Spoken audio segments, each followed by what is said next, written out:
welcome. Most of you know me by now. I'm Rochelle. I'm the founder of Escaping Your Comfort Zone. I just wanted to take the time today to have a chat about day packs and backpacks and basically things that you want to carry in your pack if you're coming out for a short hike with us or something a bit longer. So what I'm going to show you today, first up, this here. This is about an 18 litre small pack. I've had it for many years, hence why it's looking a little worse for wear. But this is the kind of pack that I will take with me if I was to participate on a slow and steady under 2 hour walk, somewhere that's not too remote. So places like your Listerfield, your Yangs, Anglesea, rail trails, things like that, where it's quite easy to get help and get access to help if need be, i.e. there's roads close by. One of the things we always have to remember when we pack, we're not packing for the perfect day out. We need to make sure that we pack for worst case scenario, really. So basically have a think about what might happen if you're out there on a sunny day, you feel like you don't need too much, you've got your hat on, you've got your sunnies on, you've got sunscreen on. But what if you or somebody in your group was to roll an ankle or break a leg or something like that, and you had to wait in one spot in the shade or possibly in the wind for an hour, maybe 2 hours until help arrived? Would you be warm enough, and would that person be warm enough? So we need to think about that. So first of all, as I said, this is an 18 litre pack. For these kind of short and steady walks, basically any pack that you've got, really. You don't want to have a pack that's any bigger than say 35 litres. I'll show you in another video what my 35 litre pack looks like. You want to make sure it is small and comfortable, but the other thing is what I think is important is, particularly if you're filling it up, you want to have a waist strap on it that actually fits around your waist and can fit things like keys and snacks in the side. So this pack is very basic, but it pretty much has everything I need. So if we look on the outside, I put my water bottle here. This pack also offers the opportunity to use a what we refer to as a water bladder. It's actually attached. So this is a water bladder. This is a 2 litre one. I'll go into detail about these later, but this one just slots away in the back of this pack. You don't have to have a pack with a slot like this. Just empty that down here. You can actually just place the water bladder directly in your pack, provided you've sealed it properly. Right, so if we have a look, so if we open up, what have I got in my pack? So one thing I always make sure I take on every single walk, whether I'm leading or whether I'm just participating or doing my own thing, I always take a rain jacket. So this is one of my favourite Ski rain jackets. And that's another topic entirely, but that one's available from Plus Outdoor, which we have a discount code for, so check out the Escaping Your Comfort Zone website for discount codes there. I always have a rain jacket. Not so much that I'm scared of the rain, because for short hikes, if you get wet, you go back to your car, you get warm again, you get changed. But again, as I was saying before, if myself or someone in the group injures themselves or we have to stop for something, it's really great to have some protection either against the rain or against against winds and cold, and worst comes to worst, overnight. Unlikely to happen on a slow and steady, but you never know, it pays to be prepared. The other thing I always carry is bug spray. This is just so this one here contains DEET, so I recommend that you carry one that contains DEET. The standard one that most people get is the Bushman's. Aldi actually do a much cheaper version that also contains DEET, so this is 19% DEET.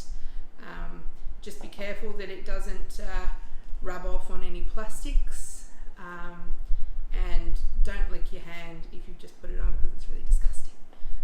But it will keep the nasties away. So let me just move this over here. So we have our bug spray. I always carry sunscreen as well. It's not in this pack at the moment, but I will always carry it. And I'll always carry a first aid kit. So we'll go into detail a little bit more about what's in a first aid kit, but this here is my basic small walk for a group first aid kit. What I've done is I've taken a standard first aid kit and added a few bits and pieces that I think are crucial. Snake bandage, definitely do not go anywhere in Australia without a snake bandage.